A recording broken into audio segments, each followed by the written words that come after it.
fact that Soto had apparently not let him know they were coming put Bosch on alert. It was a 40-minute drive from both the LAPD's headquarters and the DA's office downtown to San Fernando. That left plenty of time to type out a text and say, "Harry, we are heading your way." But that hadn't happened, so he assumed that the two men, whom he didn't know, had put the clamps on Soto. "Lucia, long time," Bosch said. "How are you, partner?" It looked like none of the three were interested in entering Bosch's cell, even if it had been repurposed. He stood up, deftly grabbing his phone from beneath the files on the desk and transferring it to his shirt pocket, placing the screen against his chest. He walked to the bars and stuck his hand through. Though he had talked to Soto intermittently by phone and text over the past couple of years, he had not seen her. Her appearance had changed. She had lost weight, and she looked drawn and tired, her dark eyes worried. Rather than shaking his hand, she squeezed it. Her grip was tight, and he took that as a message. Be careful here. It was easy for Bosch to figure out who was who between the two men.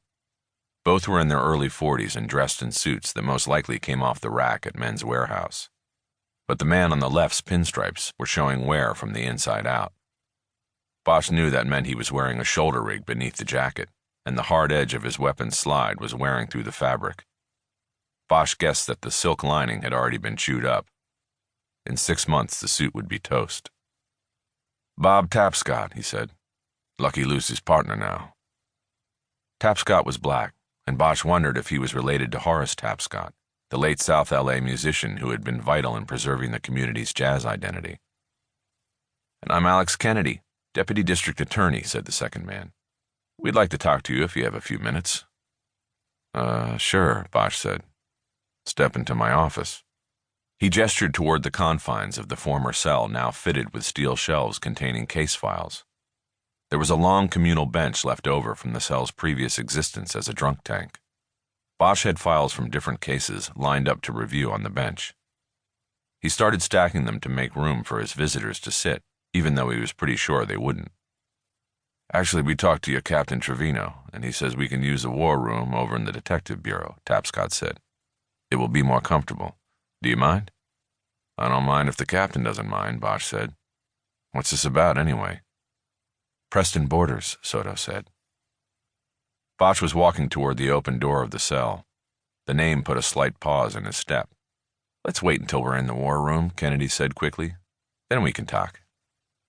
Soto gave Bosch a look that seemed to impart the message that she was under the DA's thumb on this case. He grabbed his keys and the padlock off the desk, stepped out of the cell, and then slid the metal door closed with a heavy clang. The key to the cell had disappeared long ago, and Bosch wrapped a bicycle chain around the bars and secured the door with a padlock. They left the old jail and walked through the Public Works equipment yard out to First Street. While waiting for traffic to pass, Bosch casually pulled his phone out of his pocket and checked for messages. He had received nothing from Soto or anyone else prior to the arrival of the party from downtown. He kept the recording going and put the phone back in his pocket. Soto spoke, but not about the case that had brought her up to San Fernando. "Is that really your office, Harry?" she asked. "I mean, they put you in a jail cell?" "Yep," Bosch said. "That was the drunk tank, and sometimes I think I can still smell the puke when I open it up in the morning. Supposedly 5 or 6 guys hung themselves in there over the years.